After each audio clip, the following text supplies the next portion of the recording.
Hello. How do we learn?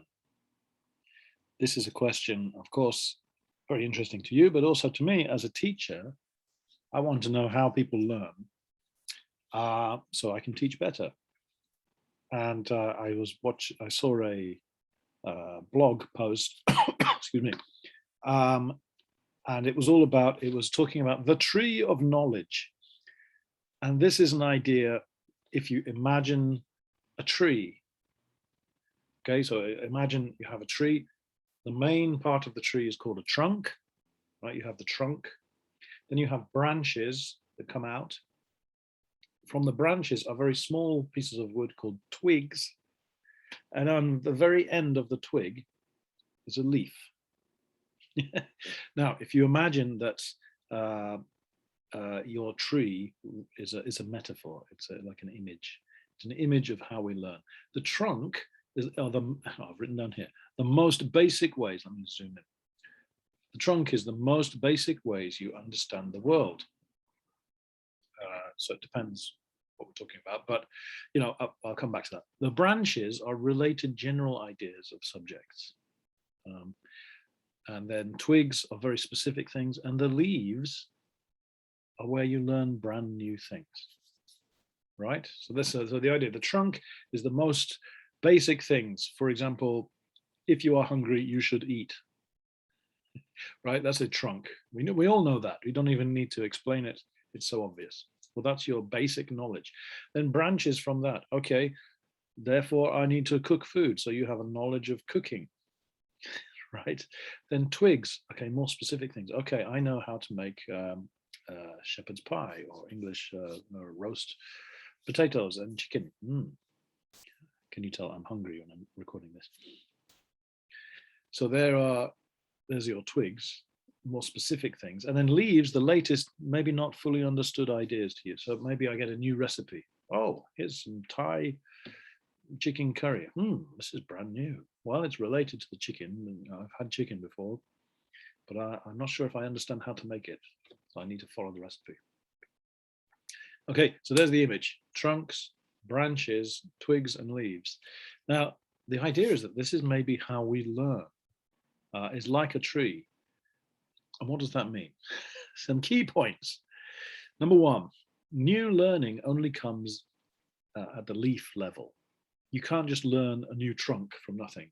You can't just learn a brand new way of thinking. It starts at the edge of your understanding. And that's where you begin to learn small ideas that maybe form something bigger. That's the first idea. Second idea, repetition is important because it turns leaves into twigs and then new branches. So you can't just learn something new without practicing it many, many times. If I want to make my Thai curry, if I've never made Thai curry, the first few times it probably won't be very good. But over time, the more I do it, the more I repeat, the better it will get. But one warning, sometimes repetition fools us. Here we are. Where is it? Here. Sometimes repetition fools us into thinking something is true just because it is familiar. Just because you always have Brussels sprouts or cabbage with your chicken, you think, oh, everybody should have cabbage with chicken because it tastes good. Maybe it doesn't taste good, but you've always repeated it, so you don't know. It's a terrible example. But anyway. Okay, let's see. Number three, a leaf cannot grow out of nowhere. It must be attached. Right? If you have a tree, you can't just have a leaf growing in the space. It comes at the ends of the branches of the twigs, right? So maybe that's like how we learn too. You cannot just learn something brand new that's not related to anything you don't understand. If I start reading to you in Swahili, you won't understand a thing because you haven't done the vocabulary first, or something. If I say let's all cook Thai curry, go. I haven't given you any instructions. You don't have a recipe. You don't have any chicken. How do you make Thai curry? I have no idea what the spice is. You need some knowledge to start with before you can attach it. Okay. Now, number four, these twigs can grow. Oops, spelling mistake, typo. These twigs can grow together to reinforce each other, to make themselves stronger. So the more, for example, if you've got your branch of cooking and you've got Thai and I learn how to make a green Thai curry, and then I want to make a red Thai curry. Well, I start to see similarities. And, oh, I know, I'll use the same spices here and here and here. And then I have an Indian curry or a Hariom curry from Nepal and a Japanese curry. Very soon, my knowledge of how to make curry will be stronger. Strange idea, isn't it? Okay, so that's the idea, that you can reinforce, strengthen your knowledge with more things that are the same or maybe different. Number 5, trees keep growing through time. We just don't notice the growth in very old trees, but it is still growing. So this has implications. This means even if you are an old person like Mr. Sheriff, you can still learn new things. And we do continue to learn new things. The only thing is we are already a big tree. And then you get a few more leaves and nobody really notices. But you're still growing at the same rate. You're still learning new things, but you just already have a very big trunk. I got a very big trunk.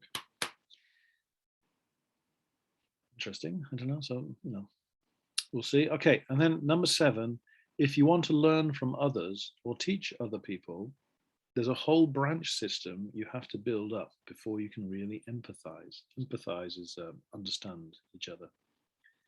In other words, you have your own tree of knowledge, and I have my tree of knowledge, and it's been built on different branches.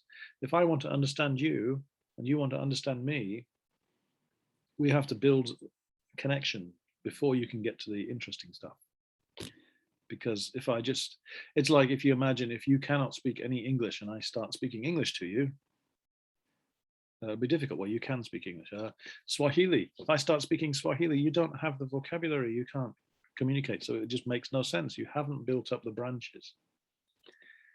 So we need to do that as a teacher and as a student. We have to meet somewhere. And I think I got this from a guy called Thomas Pueyo. He has a blog post. His blog is called Uncharted Territories. Quite interesting. I think he's a Spanish guy. I'm not sure, but he writes in English. But yeah, so the point is, it's difficult to, in order to learn anything, you have to have a connection to start with. So that's has implications for how we learn. Right. Let's move on. I got 3 questions. Ta-da! What have you learnt recently? Is it related to something you already knew? Have you learned anything new? For example, for me, I'm trying to learn how to draw better portraits, pictures. And it is very related to everything I've learned before about drawing. I could talk about more about that, but that's an example. I haven't just suddenly started drawing. I'm thinking, well, how can I improve what I already know? Number 2, does the knowledge tree, this idea, this lesson, does it apply to learning English? Is it the same as learning a language? Is this true? Number 3, what would you most like to learn in your life? How can you best do that?